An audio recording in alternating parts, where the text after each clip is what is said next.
राधे राधे दोस्तों, आप सभी का स्वागत है आपके अपने ही यूट्यूब चैनल में सोनू सर कॉमर्स क्लासेस में। तो आज हम लोग डिस्कस करने वाले हैं इम्पॉर्टेंट क्वेश्चन अकाउंट्स के मोस्ट 80 क्वेश्चंस जो आपके एग्ज़ाम में आने वाले हैं 2023, जो आपका 22 तारीख को जो एग्ज़ाम है उसके लिए। तो देखिएगा, वीडियो को स्किप मत कीजिएगा। जो 80 क्वेश्चन बता रहा हूँ वो आपको पूरा, उसमें से 40 क्वेश्चन श्योर है कि आ ही जाएगा, ठीक है। तो ध्यान दीजिएगा क्वेश्चंस पे।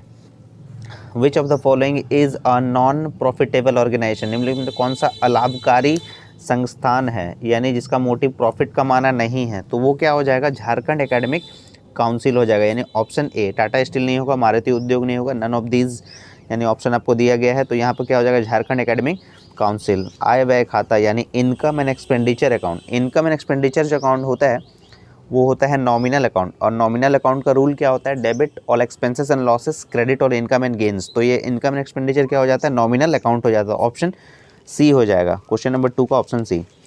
आय पर व्यय की अधिकता को क्या कहते हैं, excess of expenditure over income is called. तो एक्सेस ऑफ एक्सपेंडिचर अगर पहले लिखा है तो एक्सपेंडिचर अगर ज़्यादा होगा तो आपको क्या होगा, डेफिसिट। और अगर लिखा हुआ है कि excess of income over expenditure तो आपका आंसर क्या हो जाएगा, सरप्लस। याद रखिएगा, ठीक है। एक्सेस ऑफ एक्सपेंडिचर अगर लिखा है तो डेफिसिट, और एक्सेस ऑफ इनकम अगर लिखा है तो सरप्लस हो जाएगा। तो यहाँ पर क्या लिखा है, एक्सपेंडिचर लिखा है तो डेफिसिट हो जाएगा।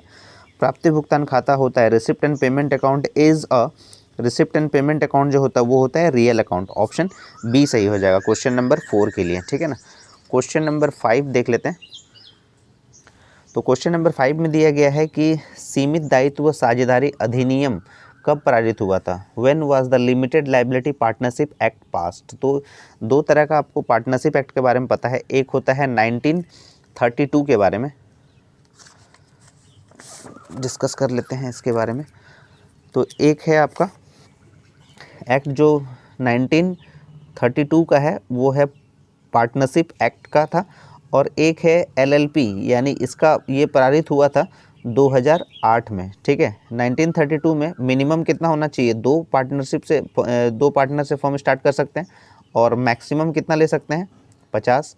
और इसमें एलएलपी में भी मिनिमम होना चाहिए दो, लेकिन मैक्सिमम जो है वो अनलिमिटेड है इसका, ठीक है। याद रखिएगा, ये इंपॉर्टेंट है, यूनिक क्वेश्चन है ये वाला, ठीक है ना। तो एलएलपी का क्वेश्चन है, लिमिटेड लायबिलिटी पार्टनरशिप जो है वो 2008 में, यानी ऑप्शन सी सही हो जाएगा, ठीक है। कौन साझेदारी की विशेषता नहीं है, ठीक है। विशेषता क्या नहीं है, वो है लिमिटेड लायबिलिटी, क्योंकि इनका लायबिलिटी जो होता है वो अनलिमिटेड होता है।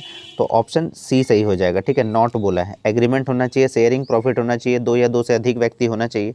साझेदार का फॉर्म से संबंध क्या होता है, साझेदार का फॉर्म से संबंध होता है एन ओनर और एजेंट का। ऑप्शन सी सही हो जाएगा। चालू खाता यानी करेंट अकाउंट जो होता है वो होता है पर्सनल अकाउंट। ऑप्शन ए हो जाएगा, क्वेश्चन नंबर 8 का ऑप्शन ए हो जाएगा, ठीक है। आपको जो पिछले वीडियो में आपको बताए थे इंपॉर्टेंट क्वेश्चन ऑफ इकोनॉमिक्स जो आपको दिए थे, उसमें बहुत सारा क्वेश्चन जो है आपका उससे मैच कर गया था। तो उम्मीद है आप लोग पढ़े होंगे और उससे आपको कुछ फ़ायदा हुआ होगा, ठीक है। तो इसमें भी आप ध्यान दीजिएगा। क्वेश्चन नंबर 8 तक कर लिए हम लोग। क्वेश्चन नंबर 9 में लिखा गया है, किस लेखांकन मानक के अनुसार केवल क्रय की गई ख्याति का ही लेखा पुस्तकों में अभिलेखित किया जाता है, ठीक है ना। तो ये जब भी आपको पूछेगा विच अकाउंटिंग स्टैंडर्ड आपको पूछा गया, तो ये है AS 26 में आपको रिकॉर्डेड किया जाता है गुडविल का, ठीक है ना। Profit of the last 4 year were 4000, 5000, 8000, 3000 दिया। The value of goodwill 3 year purchase of the average profit will be. तो आपको कैलकुलेट करके बताते हैं इसको। तो गुडविल का आपको सवाल दे दिया गया है। तो गुडविल का आपको सवाल दिया गया एवरेज प्रॉफिट के हिसाब से बोल रहा है, तो एवरेज प्रॉफिट आपको निकालना होगा। तो एवरेज प्रॉफिट के लिए फॉर्मूला होता है total profit divided by number of years होता है। तो टोटल प्रॉफिट आप कर लीजिए, 5000 और 4000, 9000, 9 और 8 17, 17 और 3 20,000 हो जाता है टोटल प्रॉफिट, और नंबर ऑफ ईयर है 4, यानी आपका हो गया 5000 हो गया एवरेज प्रॉफिट।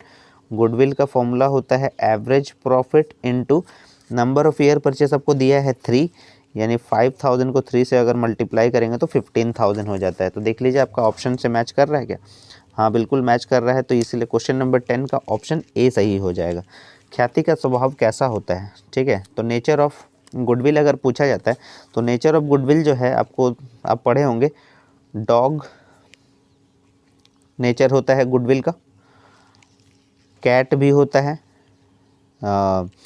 रैट भी होता है और रैबिट भी होता है, ठीक है। तो ये 4 तरह का स्वभाव होता है, dog goodwill,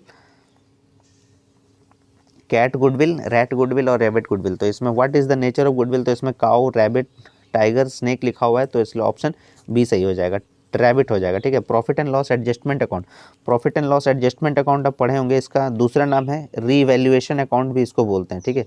profit and loss adjustment account को क्या बोलते हैं हम लोग, profit and loss adjustment account जो है वो होता है रीवैल्यूएशन अकाउंट, और ये होता है नॉमिनल अकाउंट होता है, ठीक है ना, नॉमिनल अकाउंट हो जाता है, ऑप्शन सी।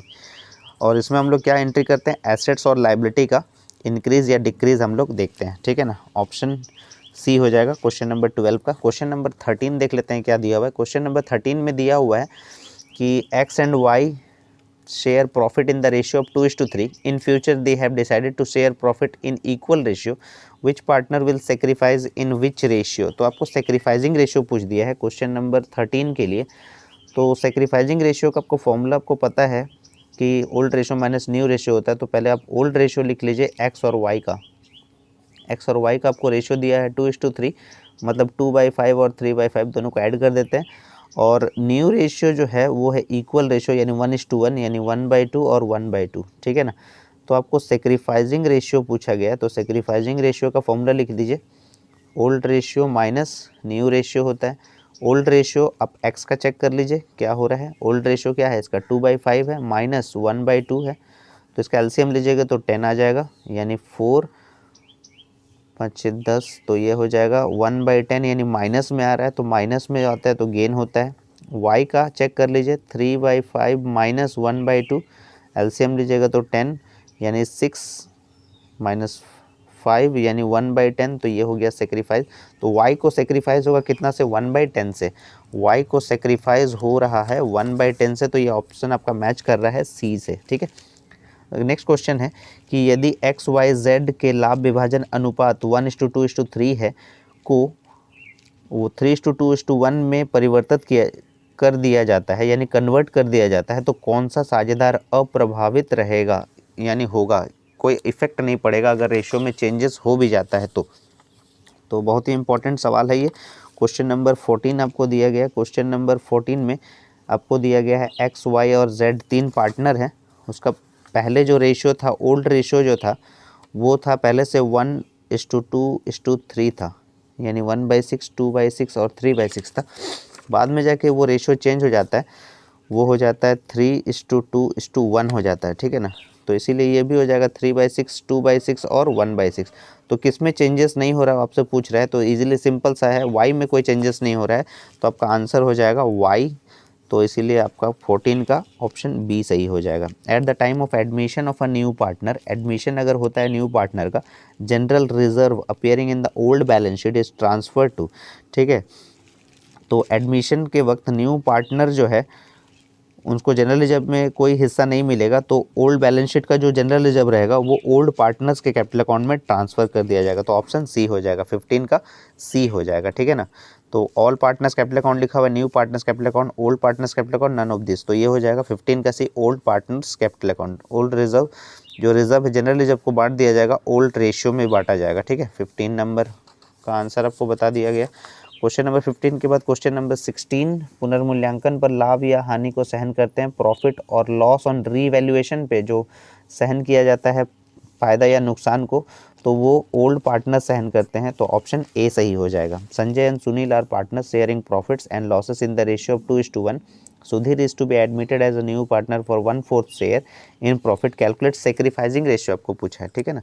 तो सेक्रीफाइजिंग रेशियो अभी हम लोग कैलकुलेट किए थे, तो यहाँ भी आपको सेक्रीफाइजिंग रेशियो पूछ रहा है।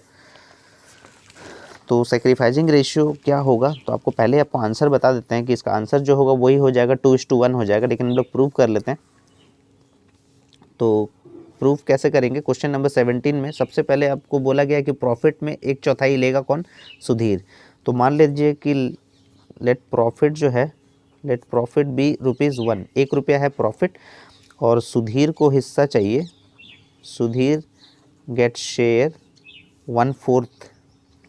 तो रिमेनिंग प्रॉफिट जो होगा वो क्या होगा, रिमेनिंग प्रॉफिट होगा 1 रुपया में से 1/4 सुधीर को दे दीजिए, तो क्या हो जाएगा 4 माइनस 1 यानी 3/4, 3/4 का मतलब 75%, तो ये किसको मिलेगा, संजय को और सुनील दोनों को मिलेगा, ठीक है।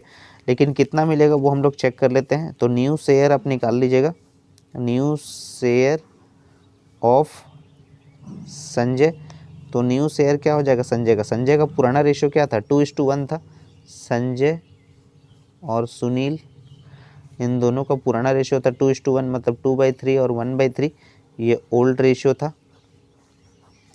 तो संजय का ओल्ड रेशियो है 2/3 इंटू उसका हिस्सा मिलेगा 3/4 का, तो यानी 6/12 हो जाएगा। और न्यू शेयर जो है, न्यू शेयर ऑफ सुनील का जो हिस्सा होगा उसका हिस्सा है 1/3 इंटू 3/4 यानी 3/12 हो जाएगा, ठीक है। तो इसमें पूछा गया है कि कैलकुलेट सेक्रीफाइसिंग रेशियो, तो पहले आप न्यू प्रॉफिट शेयरिंग रेशियो निकाल लीजिए, न्यू प्रॉफिट शेयरिंग रेशियो, तो ये हो जाएगा संजय इस टू सुनील इस टू सुधीर, ठीक है। बहुत ही इंपॉर्टेंट सवाल है। संजय के लिए हो जाएगा 6/12, सुनील के लिए हो जाएगा 3/12 और सुधीर के लिए हो जाएगा 1/4। तो इसको बराबर करने के लिए 3 से मल्टीप्लाई कर लीजिए, तो ये आपका नया रेशियो हो गया 6:3:3 यानी 3 एकम 3, तो ये हो जाएगा 2:1:1 हो जाएगा, ये हो गया इसका न्यू रेशियो। तो आपको सेक्रीफाइसिंग रेशियो पूछा है कि सेक्रीफाइसिंग रेशियो क्या होगा। सेक्रीफाइसिंग रेशियो का फॉर्मूला क्या होता है, old ratio minus new ratio होता है। तो आप संजय का और सुनील का ही निकालेंगे ना ओल्ड रेशियो, ओल्ड रेशियो है उसका 2/3 और न्यू रेशियो आ गया 2, 3, 4 यानी 2/4, तो ये हो गया 12, 6 हो जाएगा यानी हो गया 2/12। और सुनील का भी कैलकुलेट कर लीजिए, सुनील का हो जाएगा ओल्ड रेशियो 1/3 माइनस 1/4, तो ये 4, 1/12। तो आपका देखिए दोनों का जो रेशियो है वो क्या हो जाएगा 2:1 हो जाएगा। तो आपको आंसर बताए थे कि जब भी आपको इस टाइप का सवाल दिया जाएगा, सेक्रीफाइसिंग रेशियो पूछेगा, तो आप ऐसे कैलकुलेट कर दीजिएगा, जो भी आपको दिया गया है पुराना रेशियो वही आपका आंसर हो जाएगा, ठीक है ना। सुपर प्रॉफिट का फॉर्मूला क्या होता है, the difference between average profit and normal profit. तो एवरेज प्रॉफिट और नॉर्मल प्रॉफिट का डिफरेंस को हम लोग क्या बोलते हैं, सुपर प्रॉफिट, जिसको हिंदी में हम लोग अधिलाभ बोलते हैं। तो क्वेश्चन नंबर 18 का ऑप्शन ए सही हो जाएगा। गेनिंग रेशियो का फॉर्मूला क्या होता है, गेनिंग रेशियो का फॉर्मूला होता है new ratio minus old ratio, और सेक्रीफाइसिंग रेशियो का फॉर्मूला क्या होता है, old ratio minus new ratio. लेकिन यहाँ पर क्या पूछा है, गेनिंग रेशियो, तो new ratio minus old ratio. 19 का ऑप्शन ए सही हो जाएगा। 19 के बाद क्वेश्चन नंबर 20 देख लेते हैं। क्वेश्चन नंबर 20 में दिया गया है revaluation account is prepared eight the time of, revaluation account जो है बनाया जाता है, कब बनाया जाता है, पुनर्मूल्यांकन खाता, admission of a partner, retirement of a partner, death of a partner, all of this, सभी केसेस में बनाया जाता है, ऑल ऑफ दिस हो जाएगा, ठीक है। On the admission of a new partner the decrease in the value of assets is debited to, decrease हो रहा है कोई एसेट्स में तो उसको डेबिटेड कहाँ करेंगे, रिवैल्यूएशन अकाउंट में, क्योंकि एसेट्स या लाइबिलिटी से रिलेटेड जो भी हम लोग अकाउंट बनाते हैं वो रिवैल्यूएशन अकाउंट में बनाते हैं। एसेट्स का डिक्रीज हो रहा है यहाँ पर, तो रिवैल्यूएशन अकाउंट में ट्रांसफर करेंगे। तो क्वेश्चन नंबर 21 का ए ऑप्शन सही है। Share of goodwill brought in cash by the new partner is called, तो जब भी गुडविल जो है, जब भी एडमिशन होता है कोई पार्टनर का, तो दो चीज़ वो लेकर आता है, कैपिटल और गुडविल। तो गुडविल को अगर कैश में लेके आता है तो उसको हम लोग बोलते हैं प्रीमियम, तो ऑप्शन सी सही हो जाएगा। क्वेश्चन नंबर 23 में दिया गया है ए और B share profit and losses in the ratio of 3:4, C was admitted for 1/5 share, new profit sharing ratio will be, तो न्यू प्रॉफिट शेयरिंग रेशियो आपसे पूछ दिया गया है, तो 3:4 पहले से था, और सी को एडमिशन दिया गया 1/5 शेयर के लिए, तो 1/5 शेयर के लिए अगर हिस्सा दिया गया है तो उसका न्यू रेशियो क्या होगा, ठीक है। तो वैसे ही आप सॉल्व करेंगे कि प्रॉफिट मान लीजिए जो है उसका कितना है, 1 रुपया है,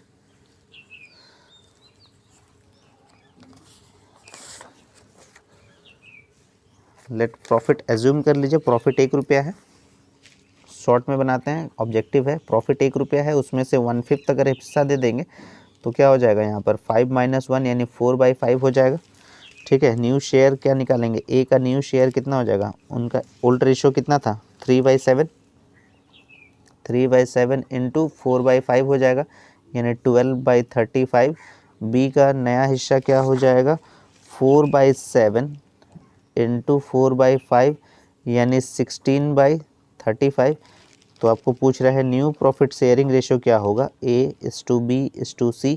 तो ये हो जाएगा 12/35, 16/35 और C का हिस्सा था 1/5 यानी 7 से मल्टीप्लाई कर दीजिए तो 35 हो जाएगा। तो 12:16:7 ये आपका न्यू प्रॉफिट शेयरिंग रेशियो हो जाएगा, 12:16:7। तो देखिए आपको ऑप्शन मैच कर गया है, ऑप्शन बी सही हो जाएगा। ठीक है ना, उम्मीद है आपको क्वेश्चन समझ में आ रहे होंगे। स्किप मत कीजिएगा वीडियो को, क्योंकि आपके लिए इंपॉर्टेंट होने वाला है जो आपका अकाउंट्स का एग्ज़ाम है उसके लिए। ठीक है, 80 क्वेश्चन बता रहे हैं आपको। क्वेश्चन नंबर 23 सॉल्व कर चुके हैं। क्वेश्चन नंबर 24 देख लेते हैं। क्वेश्चन नंबर 24 में दिया गया है कि on the retirement of a partner, profit on revaluation of assets and liabilities should be credited to the capital account of. तो रिटायरमेंट का सवाल दिया गया है आपको, रिटायरमेंट हो रहा है पार्टनर का, प्रॉफिट ऑन रिवैल्यूएशन, प्रॉफिट हुआ है रिवैल्यूएशन पे, तो कैपिटल अकाउंट में किसके किसके ट्रांसफ़र किया जाएगा, सभी के, all the partners is old profit sharing ratio में ट्रांसफ़र कर दिया जाएगा। The old profit sharing ratio among Rajesh, Suraj and Tarun were 2:2:1। The new profit sharing ratio after Suraj retirement is 3:2। तो गेनिंग रेशियो आपको पूछा है। ठीक है ना, तो गेनिंग रेशियो का जो फॉर्मूला होता है वो होता है new ratio minus old ratio. तो क्वेश्चन नंबर 25 सॉल्व कर लेते हैं। तो यहाँ पर आपको दिया गया है राजेश, सूरज और तरुण, राजेश, सूरज और तरुण शॉर्ट में लिख लिया। ओल्ड रेशियो आपको दिया है 2:2:1, ओल्ड रेशियो जो है वो है 2:2:1 दिया है। और न्यू रेशियो जो है सूरज का रिटायरमेंट हो जाता है और 3:2 का है, 3:2 का दिया हुआ है। ठीक है, तो ये हो गया 5, ऐड करने से ये भी हो गया 5। तो गेनिंग आपको रेशियो पूछा है, तो गेनिंग रेशियो का फॉर्मूला क्या होता है, new ratio minus old ratio होता है। तो न्यू रेशियो कितना हो जाएगा, 3/5 माइनस 2/5 हो जाएगा, तो इसीलिए 1/5 हो गया। ये गेनिंग रेशियो किसके लिए, आर के लिए, आर का मतलब राजेश के लिए। और यहाँ पर तरुण के लिए भी निकाल लेते हैं। तो न्यू रेशियो उसका कितना है, 2/5 माइनस 1/5, तो ये भी आ गया 1/5। तो क्या हो जाएगा रेशियो, 1:1 का हो जाएगा। ठीक है, तो इसीलिए ऑप्शन सी सही हो जाएगा क्वेश्चन नंबर 25 का। क्वेश्चन नंबर 26 ध्यान दीजिएगा आप लोग भी। क्वेश्चन नंबर 26 में दिया गया XYZ are partner sharing profit in the ratio of 1/2, 1/3 and 1/6। Y retire हो जाता है, न्यू प्रॉफिट शेयरिंग रेशियो क्या होगा। तो new profit sharing ratio calculate कर लेते हैं हम लोग क्वेश्चन नंबर 26 के लिए। क्वेश्चन नंबर 26 में आपको ओल्ड रेशियो दे दिया है X, Y और Z का। तो ओल्ड रेशियो आपको दिया हुआ है 1/2 है, 1/3 है और 1/6 है। तो पहले इसको बराबर कर लीजिए, 3 को 2 से मल्टीप्लाई कर लेंगे तो 6 हो जाएगा। न्यूमरेटर और डिनोमिनेटर दोनों में उतना ही से मल्टीप्लाई किया जाता है, तो यहाँ पर 2 3 या 6 हो जाएगा। तो यहाँ भी आप 3 से मल्टीप्लाई कर लीजिए, देखिए 6 हो गया, 6। तो आपका रेशियो हो गया 3:2:1। तो आपको पूछा था यहाँ पर कि वाई अगर रिटायर हो जाता है, वाई अगर रिटायर हो जाता है तो नया न्यू प्रॉफिट शेयरिंग रेशियो क्या होगा, वो हो जाएगा 3:1 हो जाएगा। ठीक है ना, तो न्यू रेशियो क्या हो गया 3:1। तो इसीलिए ऑप्शन ए सही हो जाएगा क्वेश्चन नंबर 26 का। क्वेश्चन नंबर 27 में दिया गया in the event of death of a partner the accumulated profit and losses are shared by the partners in their. तो ये क्या हो जाएगा, इवेंट ऑफ डेथ में पार्टनर का जो है एक्यूमुलेटेड प्रॉफिट या लॉस जो शेयर किया जाएगा वो ओल्ड प्रॉफिट शेयरिंग रेशियो में किया जाएगा। ऑप्शन ए सही है। उसके बाद लिखा हुआ है the executor will be paid, executor मतलब नॉमिनी यानी कार्य निष्पादक जिसको बोलते हैं, paid interest on the amount due from the date of death of the partners at the rate, कौन सा रेट में दिया जाएगा इंटरेस्ट, जो वो हो जाएगा 6% के हिसाब से। तो ऑप्शन सी सही हो जाएगा। ठीक है, क्वेश्चन नंबर 28 के बाद क्वेश्चन नंबर 29 देख लेते हैं।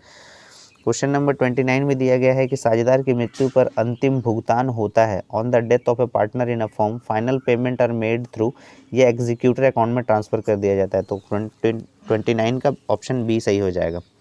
ए, B and C are partner sharing profit in the ratio of 6:3:5, B retires, find the gaining ratio. ठीक है ना, तो गेनिंग रेशियो आपको कैलकुलेट करने के लिए बोल रहा है। क्वेश्चन नंबर 30 का A:B:C दिया हुआ है, तो 6:3:5 दिया हुआ है, बी रिटायर हो जाता है तो न्यू रेशियो क्या हो जाएगा 6:5 हो जाएगा इसका गेनिंग रेशियो, यानी इसका गेनिंग रेशियो क्या हो जाएगा, वही हो जाएगा 6:5। तो ऑप्शन सी सही हो जाएगा।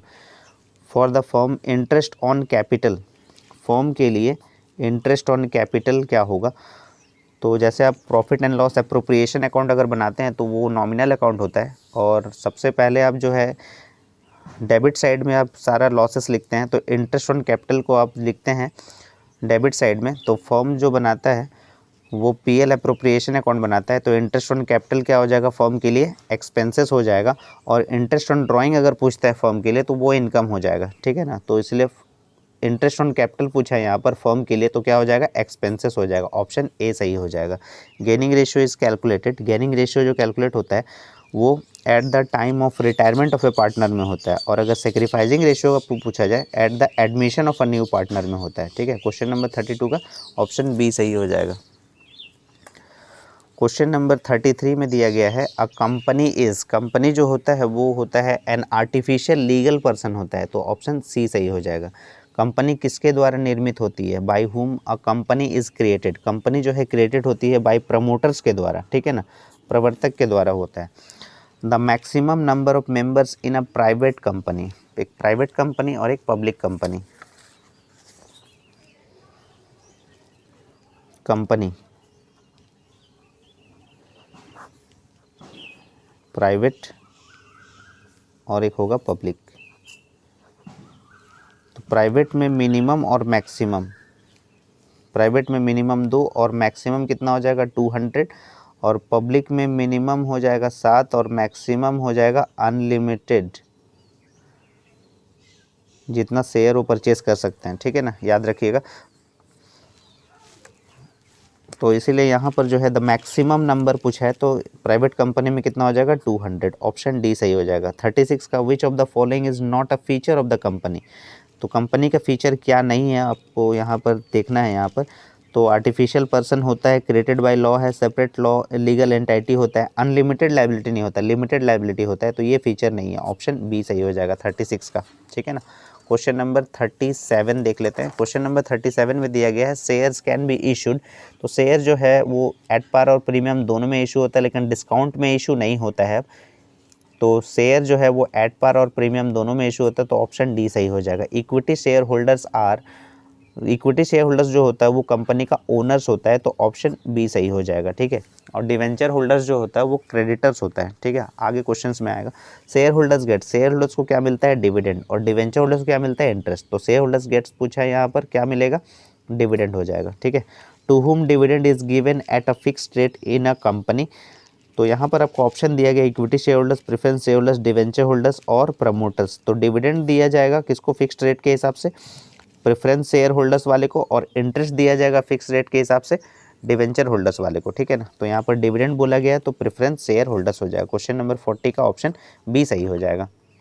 क्वेश्चन नंबर 41 में दिया गया पूंजी का वो भाग जो केवल कंपनी के समापन, जब कंपनी का लिक्विडेशन होता है तभी मांगा जाता है, तो इसको क्या कहते हैं, the portion of the capital which can be called up only winding up of the company is called, क्या बोलते हैं उसको, रिजर्व कैपिटल बोलते हैं, ठीक है ना, ऑप्शन डी सही हो जाएगा। लाभांश सामान्यतः दिया जाता है, dividends are usually paid on, तो ये हमेशा जो है दिया जाता है पेड अप कैपिटल पे, ठीक है ना, याद रखिएगा, बहुत इंपॉर्टेंट सवाल है। A company can not issue its share at discount under which of the following section of the companies act 2013, जो है डिस्काउंट में शेयर इशू नहीं कर सकता है बोल रहे हैं यहाँ पर, तो कौन सा एक्ट है वो, सेक्शन 53 है, ठीक है ना।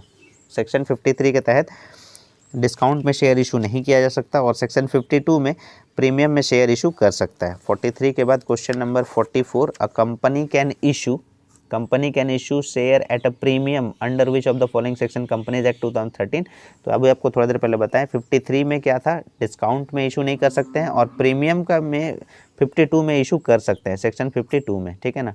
तो प्रीमियम में बोला जा रहा है तो 52 हो जाएगा यहाँ पर। Share application account, share application पूछ ले, शेयर अलॉटमेंट पूछ ले, ये क्या होता है, पर्सनल अकाउंट होता है। Share application account is a personal account. Premium on issue of share is, तो प्रीमियम अगर शेयर पे इशू करते वक्त अगर होता है तो उसको क्या बोलते हैं हम लोग, कैपिटल गेन बोलते हैं, ठीक है ना, याद रखिएगा। Premium on issue of share क्या होगा, कैपिटल गेन हो जाएगा। Securities premium reserve is shown under which head of the balance sheet, तो अगर आपको बैलेंस शीट याद है तो सबसे पहले आप लिखते हैं 1 नंबर कैटेगरी में इक्विटी एंड लाइबिलिटीज़, और दूसरा कैटेगरी होता है एसेट्स। तो इक्विटी एंड लाइबिलिटीज़ में सबसे पहले आप क्या लिखते हैं, शेयर होल्डर्स फंड, उसमें लिखते हैं शेयर कैपिटल, उसके बाद लिखते हैं रिजर्व एंड सरप्लस, तो ये आता है रिजर्व एंड सरप्लस में। सिक्योरिटी प्रीमियम रिजर्व याद रखिएगा, रिजर्व शब्द का इस्तेमाल से आप याद कीजिएगा, रिजर्व एंड सरप्लस हो जाएगा। 47 का ऑप्शन ए सही है। 48 में दिया गया शेयर अलॉटमेंट, अभी आपको बता रहे थे शेयर एप्लीकेशन पर्सनल अकाउंट होता है, शेयर अलॉटमेंट भी होगा, share first call final call, ये आपका क्या हो जाएगा, पर्सनल अकाउंट हो जाएगा। Share allotment account is a personal account. Balance of forfeited share account after reissue of forfeited share is transfer to. Forfeited share, जब शेयर होल्डर्स को call करने के बाद भी वो अगर कोई कॉल्स में अगर वो पैसा नहीं देते हैं, जैसे फर्स्ट कॉल या फाइनल कॉल या अलॉटमेंट, किसी में भी पैसा नहीं देते हैं, तो उनका शेयर को जब्त कर लिया जाता है, जिसको हम लोग बोलते हैं फॉरफिटेड शेयर।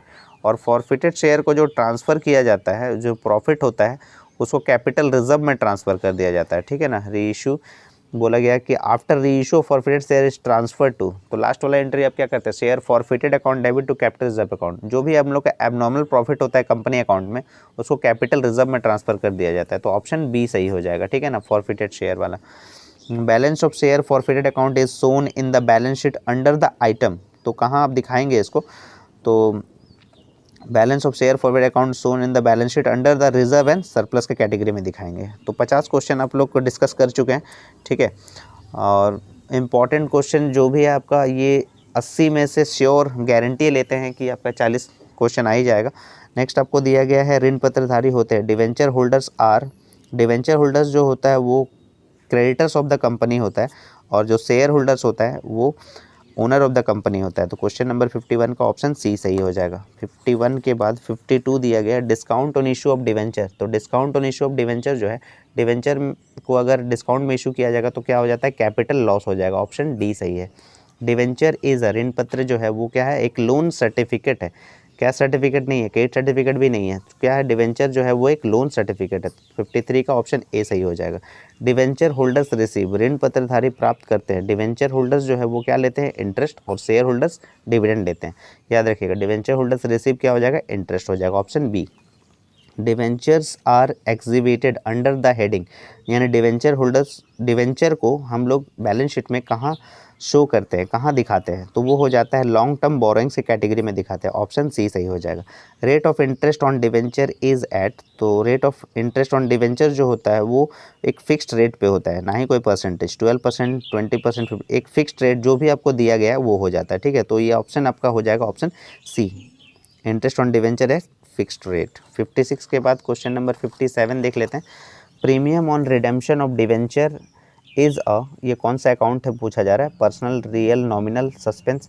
तो premium on redemption of debenture जो होता है वो होता है पर्सनल अकाउंट होता है, ऑप्शन ए हो जाएगा, ठीक है ना। Profit on sale of sinking fund investment is transfer to, profit on sale of, अगर प्रॉफिट अगर हुआ है सेल करने पे ऑफ सिंकिंग फंड इन्वेस्टमेंट को, तो उसको ट्रांसफ़र कहाँ किया जाएगा, वो सिंकिंग फंड अकाउंट में ट्रांसफ़र कर दिया जाएगा, ऑप्शन सी हो जाएगा। 58 का C, profit on cancellation of own debenture is transfer, अपने ही डिवेंचर को कैंसिल करने पे, प्रॉफिट होने पे आपको बताया जो भी एबनॉर्मल प्रॉफिट हो तो वहाँ कहाँ ट्रांसफ़र किया जाएगा, कैपिटल रिजर्व में। तो 59 का ऑप्शन क्या हो जाएगा, सी हो जाएगा, capital reserve. Which of the following is not a part of financial statement of a company, financial statement का कौन सा पार्ट नहीं है, प्रॉफिट एंड लॉस पार्ट है, बैलेंस शीट पार्ट है, लेजर जो है उसका पार्ट नहीं है, तो ऑप्शन सी सही हो जाएगा। क्वेश्चन नंबर 60 का ऑप्शन सी सही हो जाएगा। 60 के बाद question number 61, preliminary expenses are shown in the balance sheet under the head, preliminary expenses को हम लोग दिखाते हैं रिजर्व एंड सरप्लस कैटेगरी में, तो ऑप्शन बी सही हो जाएगा। Financial statements are, financial statement जो होता है वो होता है रिकॉर्डेड फैक्ट्स, एंटिसिपेटेड भी नहीं होता है ना ही एस्टिमेटेड, तो वो होता है रिकॉर्डेड फैक्ट्स होता है। कंपनी की वार्षिक रिपोर्ट को निर्गमित किया जाता है, यानी एनुअल रिपोर्ट जो है company, an annual report is issued by the company to its, किसको, किसके लिए इशू किया जाता है, शेयर होल्डर्स के लिए, ऑप्शन सी सही हो जाएगा। Profit and loss statement is also called, profit and loss statement को हम लोग क्या बोलते हैं, इनकम स्टेटमेंट भी बोलते हैं, बहुत इंपॉर्टेंट सवाल है, ऑप्शन बी सही हो जाएगा। 64 का बी। 64 के बाद 65 देख लेते हैं। The most commonly use tools for financial analysis are horizontal analysis, vertical analysis, ratio analysis, all of these होता है, तो ऑप्शन डी सही हो जाएगा, ठीक है ना। नेक्स्ट आपको पूछा गया, तो यहाँ पर हॉरिजॉन्टल जो है एनालिसिस जो है उसको बोलते हैं कंपैरेटिव स्टेटमेंट भी बोला जाता है, कंपैरेटिव स्टेटमेंट भी बोला जाता है, ठीक है ना। और जो वर्टिकल जो है इसको बोलते हैं हम लोग कॉमन साइज स्टेटमेंट बोलते हैं, कॉमन साइज स्टेटमेंट, याद रखिएगा कॉमन साइज स्टेटमेंट। हॉरिजॉन्टल को हम लोग क्या बोलते हैं, कंपैरेटिव, और वर्टिकल को हम लोग क्या बोलते हैं, कॉमन साइज। और यहाँ पर बोला गया most commonly use tools for financial analysis के लिए ये सभी हो जाएगा, हॉरिजॉन्टल, वर्टिकल और रेशियो एनालिसिस तीनों। Comparative statement are also known as, comparative statement को हम लोग क्या बोलते हैं, अभी हम डिस्कस कर रहे थे, कंपैरेटिव जो है उसको हम लोग क्या बोलते हैं यहाँ पर, हॉरिजॉन्टल एनालिसिस बोलते हैं, ठीक है ना। Vertical analysis is known as, vertical analysis को और एक तरीका से बोल सकते हैं हम लोग स्टैटिक एनालिसिस भी बोलते हैं, स्थैतिक विश्लेषण भी बोलते हैं, ठीक है ना। क्वेश्चन नंबर 67 तक हम लोग डिस्कस कर चुके हैं। 67 के बाद 68 का, common size statement are also called, common size को हम लोग क्या बोलते हैं, वर्टिकल एनालिसिस भी बोलते हैं, ठीक है। ऑप्शन सी सही हो जाएगा। तो वर्टिकल को हम लोग क्या बोलते हैं हिंदी में, लंबवत विश्लेषण, और हॉरिजॉन्टल को हम लोग क्या बोलते हैं, क्षैतिज विश्लेषण, ठीक है ना, याद रखिएगा। In a common size statement the amount of sales amount assumed to be equal to, तो ये जो कॉमन साइज में हम लोग हमेशा क्या लेते हैं, 100%, तो ऑप्शन सी सही हो जाएगा, 100 मानते हैं। द आइडियल लिक्विड रेशियो अगर आपको पूछ देता है तो वो होता है 1:1, और करंट रेशियो अगर पूछता है तो वो होता है 2:1 होता है। तो आपको नेक्स्ट क्वेश्चन वही दिया गया, the ideal current ratio is क्या हो जाएगा, ऑप्शन ए हो जाएगा, 2:1 होता है। Financial position ratio is generally shown in simple ratio, percentage times none of this, तो ये क्या हो जाएगा, सिंपल रेशियो। फाइनेंशियल पोजीशन का जो रेशियो होता है वो होता है सिंपल रेशियो में, ठीक है ना। टर्नओवर का रेशियो अब निकालते हैं तो वो टाइम्स में होता है, जैसे प्रॉफिटेबिलिटी का रेशियो निकालते हैं तो वो परसेंटेज में होता है, याद रखिएगा। क्वेश्चन नंबर 72 के बाद क्वेश्चन नंबर 73 देख लेते हैं क्या लिखा हुआ है। Which of the following assets is not taken into consideration in calculating acid test ratio. Acid test ratio का दूसरा नाम क्या है, होता है लिक्विड रेशियो, लिक्विड रेशियो, और इसी का दूसरा नाम क्या होता है, क्विक रेशियो भी इसी को बोला जाता है, ठीक है ना, याद रखिएगा। 3 नाम होता है, क्विक रेशियो, लिक्विड रेशियो या एसिड टेस्ट रेशियो। उसमें पूरा कैलकुलेशन करते वक्त कौन सा एसेट्स नहीं लिया जाता है, ठीक है ना, कौन सा एसेट नहीं लिया जाता है, इन्वेंट्री नहीं लिया जाता है। तो लिक्विड एसेट्स का फॉर्मूला क्या होता है, करेंट एसेट्स माइनस इन्वेंट्री हो जाता है। ऑपरेटिंग रेशियो जो है, ऑपरेटिंग रेशियो क्या होता है, एक प्रॉफिटेबिलिटी रेशियो होता है, तो ऑप्शन ए सही हो जाएगा। विच of the following is not a cash outflow, cash outflow नहीं है, ठीक है ना।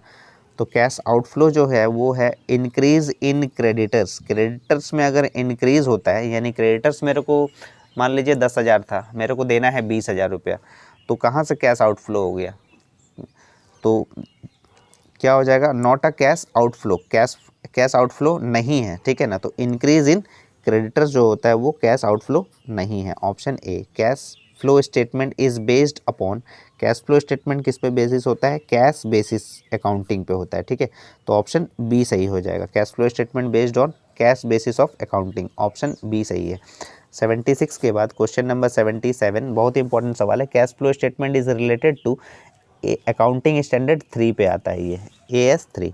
विच one of the following is not a non cash item, non cash item नहीं है बोल रहा है। तो गुडविल जो है वो है non cash item, depreciation non cash item, provision for bad debt non cash item, तो नॉन कैश आइटम नहीं है क्या, कैश सेल्स, ऑप्शन ए सही है। Cash flow statement is prepared from additional information, statement of profit and loss, balance sheet, all of this, तो ये option D सही हो जाएगा, all of this. Which of the following is not a cash inflow, cash inflow नहीं है, cash inflow अगर पूछा जाएगा नहीं है तो वो क्या है, decrease in creditors, option C हो जाएगा, याद रखिएगा, ठीक है। क्वेश्चन नंबर 80 तक हमको आप लोगों को बता दिए, तो उम्मीद है आप लोग 80 क्वेश्चन पढ़ लेंगे तो 40 क्वेश्चन इजीली आप कर सकते हैं ऑब्जेक्टिव के लिए, और सब्जेक्टिव के लिए एक वीडियो और बना देंगे आप लोग के लिए, जो इम्पोर्टेंट जो प्रैक्टिकल क्वेश्चन आपको पूछ सकता है वो बता देंगे, ठीक है ना। तो ये आप भरोसा कर सकते हैं, इकोनॉमिक्स वाले दिन में जो जो भरोसा किए थे कि वेरी वेरी इंपॉर्टेंट क्वेश्चंस पे, उन लोग से पूछ लीजिएगा, सारा क्वेश्चन जो है उसी में से आया है। और उम्मीद करता हूँ कि अकाउंट्स के लिए जो आप लोग वीडियो बनाया गया है वो आपके लिए हेल्पफुल होगा, और एग्ज़ाम आप लोग का बहुत ही अच्छा जाएगा। ऑल द बेस्ट सभी को। अगर आप चैनल पे नए हैं तो चैनल को सब्सक्राइब कर लीजिए और वीडियो को शेयर करें ताकि सारे स्टूडेंट्स को हेल्प हो जाए, और आप तब तक प्रैक्टिस करते रहिए। राधे राधे दोस्तों।